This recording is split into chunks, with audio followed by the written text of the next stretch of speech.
ಬೆಳೆದಿದ್ದಾರೆ. ಖರೀದಿ ಕೇಂದ್ರಗಳು ಜಿಲ್ಲಾವಾರು ನಡಿಬೇಕು. ಇವತ್ತು ಏನಾಗಿದೆ, ಜಿಲ್ಲೆಗಳಲ್ಲಿ ಖರೀದಿ ಕೇಂದ್ರಗಳನ್ನು ತೆರೆದಾಗ ಮಾತ್ರ ಇವತ್ತು ತಾಲೂಕು ಮಟ್ಟದ ಗ್ರಾಮದಿಂದ ಅಲ್ಲಿ ಬರಲಿಕ್ಕೆ ಅನುಕೂಲ ಆಗ್ತಿದೆ. ಹಿರೇಕೆರೂರಲ್ಲಿ ತೆಗೆದಿರೋದ್ರಿಂದ ಹಾವೇರಿ ಜಿಲ್ಲೆಯಲ್ಲಿ 100-120 ಕಿಲೋಮೀಟರ್ ದೂರ ಹೋಗೋಂಥ ಪರಿಸ್ಥಿತಿ ಬಂದಿದೆ. ದಯವಿಟ್ಟು ಕಾಲಾವಕಾಶ ಕಮ್ಮಿ ಇರೋದ್ರಿಂದ ಮುಖ್ಯಮಂತ್ರಿಗಳು ಹತ್ರ ನಾವು ಮಾತಾಡೋಕ್ಕಾಗಿಲ್ಲ. ಆದರೆ ಮತ್ತೆ ನೀರಿಗೆ 15 ದಿವಸಕ್ಕೊಮ್ಮೆ ಕುಡಿಯೋ ನೀರು ಬಿಡ್ತಾ ಇದ್ದಾರೆ. ನೀರಾವರಿ ಯೋಜನೆ ಅಂತೂ ಹಾವೇರಿಲಿ ಇಲ್ಲೇ ಇಲ್ಲ. 7 ಜನ ಶಾಸಕರಿದ್ದರೂ ಕೂಡ ನೀರಾವರಿ ಯೋಜನೆ ಬಗ್ಗೆ ಯೋಚನೆ ಮಾಡ್ತಾ ಇಲ್ಲ. ಸುಮ್ಮನೆ ಸಭೆಗಳು ಮೀಟಿಂಗ್ಗಳು ಮಾಡ್ತಾ ಇದ್ದಾರೆ. ಅದರಲ್ಲೂ ಕೂಡ ಈಗೇನು 7 ಜನ ಶಾಸಕರು 1000 ದಿನಗಳ ಒಂದು ಸಾಧನಾ ಸಮಾವೇಶ ಮಾಡಿದರೂ ಕೂಡ ನಮಗೆ ಖುಷಿ ಇದೆ. ಮುಖ್ಯಮಂತ್ರಿಗಳಲ್ಲಿ ನಮಗೆ ಒಂದು ವಿಶ್ವಾಸ ಇದೆ. ಆದರೆ ಆಯಾ ತಾಲೂಕುಗಳ ಶಾಸಕರುಗಳು MP ಗಳು ನೀರಾವರಿ ಯೋಜನೆ ಬಗ್ಗೆ ಯೋಚನೆ ಮಾಡಿದ್ರೆ ರೈತರಿಗೆ ಸಾಲ ಕೊಡೋ ಅವಶ್ಯಕತೆ ಅವ್ರಿಗಿಲ್ಲ. ನಾವೇ ಅವರಿಗೆ ಸಾಲ ಕೊಡ್ತೀವಿ ಅನ್ನೋ ಒಂದು ಮಾತನ್ನು ಹೇಳ್ತೀನಿ.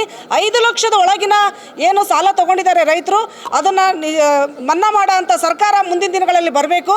ಈಗ ಸಾಲಗಳು ಏನು ವಿಧವೆಯರಿದ್ದಾರೆ ಅವರಿಗೆ ಸಿಂಗಲ್ ಪೇರೆಂಟ್ಸ್ ಅಂತೇಳಿ ಬ್ಯಾಂಕ್ಗಳಲ್ಲಿ ಸಾಲ ಕೊಡ್ತಾ ಇಲ್ಲ. ದಯಮಾಡಿ ಮುಖ್ಯಮಂತ್ರಿಗಳು ಇದನ್ನು ಬಜೆಟಲ್ಲಿ ಇದು ಮಾಡ್ಕೊಂಡ್ಬಿಟ್ಟು ನಮಗೆ ಸಾಲ ಸೌಲಭ್ಯಗಳನ್ನು ಸಿಗೋಂಥ ಕೆಲಸ ಮಾಡಬೇಕು ಅಂತ ನಾನು ಮನವಿ ಮಾಡ್ಕೊಳ್ತೀನಿ. ಮಂಜುಳಾ ಎಸ್ ಅಕ್ಕಿ, ಹಾವೇರಿ ರಾಜ್ಯ ಸಮಿತಿ ಉಪಾಧ್ಯಕ್ಷರು. ಕೆಲವು ತಿಂಗಳ ಹಿಂದೆ ಮುಖ್ಯಮಂತ್ರಿಗಳು ಕಬ್ಬು ಬೆಳೆಗಾರರಿಗೆ 100 ರೂಪಾಯಿ ಹೆಚ್ಚಳ ಮಾಡಿದರು. ಸರ್ಕಾರದಿಂದ 50 ರೂಪಾಯಿ, ಕಾರ್ಖಾನೆಗಳಿಂದ 50 ರೂಪಾಯಿ ಅಂತ. ಅವರು ಸರ್ಕಾರ ನಿಗದಿ ಮಾಡಿದಂಥ ಹೆಚ್ಚುವರಿ ಹಣವನ್ನು ಈಗಾಗಲೇ ಬಿಡುಗಡೆ ಮಾಡಿದ್ದೀವಿ ಅಂತಕ್ಕಂಥ ಮಾತು ಹೇಳಿದ್ದಾರೆ. ಮತ್ತು ಕಬ್ಬಿನ SAP ಕಾಯ್ದೆಯನ್ನು ಸ್ವಲ್ಪ ಬಲಪಡಿಸಬೇಕು ಮತ್ತು ಏನು ಇಳುವರಿಯಲ್ಲಿ ಮೋಸ ಆಗ್ತಾಯಿದೆ ಅದನ್ನು ತಪ್ಪಿಸಲಿಕ್ಕೆ ತಾಂತ್ರಿಕ ಸಮಿತಿಯನ್ನು ರಚನೆ ಮಾಡಬೇಕು ಅಂತ ಹೇಳಿದ್ದೀವಿ.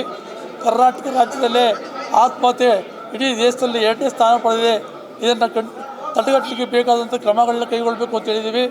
ಮತ್ತು ಈಗೇನು ಈ ಬೆಳೆ ವಿಮೆ ಪದ್ಧತಿಯಲ್ಲಿ ಬದಲಾವಣೆ ತರಬೇಕು ಅಂತಕ್ಕಂಥ ವಿಚಾರ ಹೇಳಿದ್ದೀವಿ. ಈಗ ಎಲ್ಲ ರೈತ ಮುಖಂಡರು ಹಲವಾರು ವಿಚಾರಗಳನ್ನ ಪ್ರಸ್ತಾಪ ಮಾಡಿದ್ದೇವೆ. ಅವರು ಬಜೆಟಲ್ಲಿ ಏನು ಮಂಡನೆ ಮಾಡ್ತಾರೆ ಕಾದು ನೋಡ್ತೀವಿ.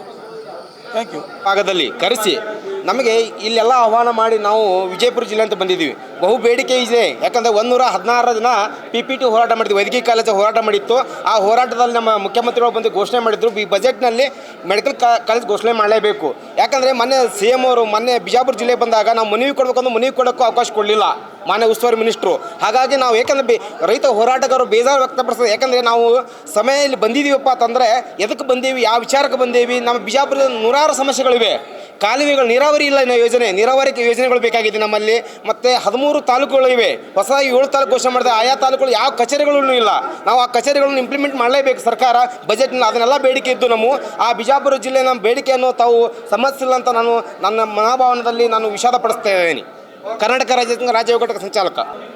ಬಯಲುಸೀಮೆ ಭದ್ರಾ ಮೇಲ್ದಂಡೆ ಯೋಜನೆಗೆ ಕನಿಷ್ಠ 5,000 ಕೋಟಿ ರೂಪಾಯಿ ಮೀಸಲಿಡಬೇಕಂತೇಳಿ ಮಾನ್ಯ ಮುಖ್ಯಮಂತ್ರಿಗಳು ಒತ್ತಾಯ ಮಾಡಿದ್ವಿ. ಅದೇ ರೀತಿ ಹಿರಿಯೂರಿನಾಗಿರೋಂಥ ವಾಣಿ ವಿಲಾಸ ಸಹಕಾರ ಸಕ್ಕರೆ ಕಾರ್ಖಾನೆ ಅತಿ ದೊಡ್ಡ ಕಾರ್ಖಾನೆ, ಭಾರತ ದೇಶದಲ್ಲೇ ಅತಿ ದೊಡ್ಡ ಕಾರ್ಖಾನೆ ಯಾವುದಾದಿದ್ರೆ ವಾಣಿ ವಿಲಾಸ ಸಹಕಾರ ಸಕ್ಕರೆ ಕಾರ್ಖಾನೆ. ಇದು ಲಿಕ್ವಿಡೇಷನ್ ಆಗಿ ಸಮಾಪನಗೊಂಡು ಸುಮಾರು 22 ವರ್ಷ ಆಯಿತು. ಅದನ್ನು ಪುನರ್ ಪ್ರಾರಂಭ ಮಾಡಬೇಕಂತೇಳಿ ನಾವು ಸರ್ಕಾರನ ಒತ್ತಾಯ ಮಾಡಿದ್ವಿ.